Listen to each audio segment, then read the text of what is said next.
little review why I bought the 7.3 gasser instead of the Power Stroke. Alright, boys and girls, here's my review on the 7.3. I don't have that many miles, 1,300, but spent that whole 1,300 hooked to a trailer. It does about 12 hooked to a trailer, which is pretty good. You know, I had a 15 Power Stroke. You know, you're talking 10 miles a gallon loaded. This is what it is. Today's pretty light. Just a backhoe boom off a 420 cat back there they ripped off. Pretty impressive the things people screw up. I have a heavy equipment mechanics business in Colorado. I'm in a Power Stroke nut my whole life. Work on diesels. I've had Dodges. Never owned a Duramax. Probably never going to. I'm not a huge Duramax fan for a few reasons, but that's another day. The Cummins is better than the Chevy, but it ain't no Power Stroke. So, nonetheless, but don't get me wrong, the 12 valve, best engine ever built, followed closely by the 7.3. The 12 valve beats it in simplicity. I'll give it that all day long. I'm a Cummins fan, not a Dodge fan. But anyways, gas motor, 7.3. I bought it because the Power Stroke is $10,000 more, and I'm not going to pay this stupid diesel repair bill that comes with this new junk. You know, I'm not going to do it anymore. I'm not paying for an SCR and DPF to fail. I'm not paying for a huge EGR to fail, and I'm not paying for multi-event injection and to have to run ultra-low sulfur diesel fuel. That stuff pisses me off. That's things that aren't going to last. So, if you want me to break it down real quick, multi-event injection. The new diesels, to keep them clean, they have multi-event injection, so you're talking 3 to 5 pulses per compression stroke, right? So in 100,000 miles, you have 500,000 miles on your injectors, and if they were just on a single event injection pulse. So that takes the life out of them.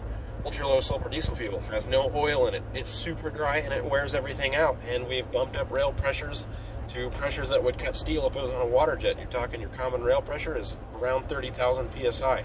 Anything's abrasive at that, and we need lubricity. They take it out, so that's going to make your injectors that fire 5 times as much wear out even faster. And you've got a high-pressure fuel pump. Everybody runs a CP4 now. Ford, Dodge, and Chevy run a Bosch CP4 lift pump in all of them, and it's a junk pump. It works okay when it works, but when it fails, it pumps metal into the injection system, and you have to replace the whole thing. On any of those trucks, nowadays, if you take that to a shop, you're talking a $10,000 bill at least to do injectors, because injectors have gotten, they're almost $1,000 a pop. You know, it's stupid. It's so dumb. And then, let's see, EGR, don't want the big EGRs anymore. It's more of a cooling. I mean, you've got more coolant problems. You're talking extreme amounts of expansion and contraction with metals that are going to crack.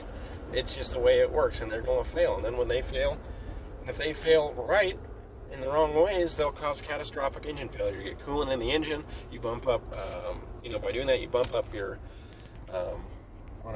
drive pressure in the cylinder, and then bam, you can shove a head gasket out of anything, even with ARP head studs and all that crap.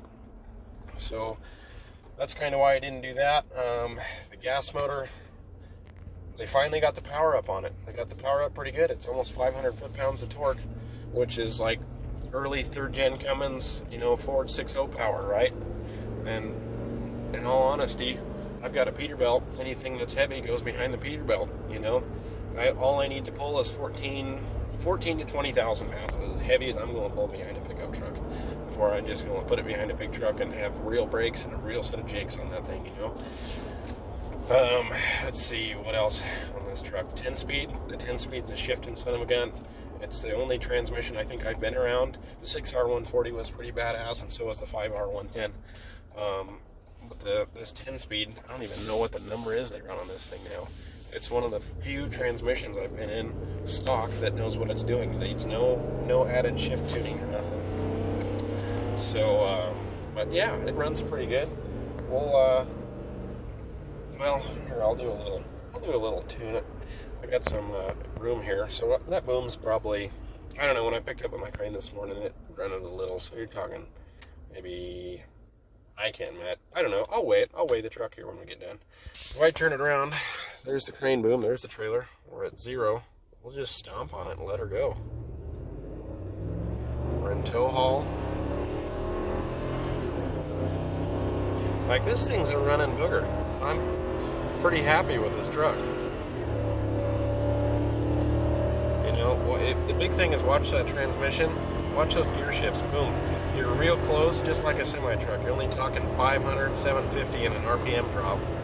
Yeah, we're already doing 80. I gotta back out of it a little bit. But anyways, I'm madly impressed with this truck. Ford built a good truck, and the big thing that I like about Ford, you got Ford axles, Ford transmission, and a Ford engine. It's the only manufacturer that does that. Dodge, if you look into it, it's kind of a crossbreed. If you want a good transmission, you got an acing transmission. That's an out of you know, they don't have anything to do with that. That's somebody else's whole problem. So that engineer never communicates with the Cummins engineer.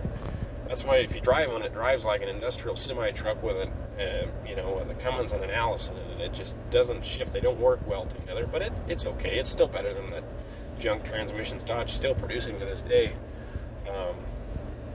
But anyways, I like this truck for quite a few reasons. Pulls good, gas mileage is decent. I get like 12 towing, pretty heavy. You know, I'm high country, high elevation, low oxygen, up around Colorado, run the hills, run Wyoming, all that stuff. So I'll give some good reviews. I'm trying to do this. Everybody sees the camper pullers, you know, that put around with their 5,000-6,000 pound campers. Like, I work this truck. We'll put a couple big bales of hay, like 4 back there, and a skid steer, and we'll go do stuff like that. So I don't know. I think I covered it a little bit of why I went with the gas and the Power Stroke. If you have any questions, let me know. Thanks for watching. Nothing too crazy.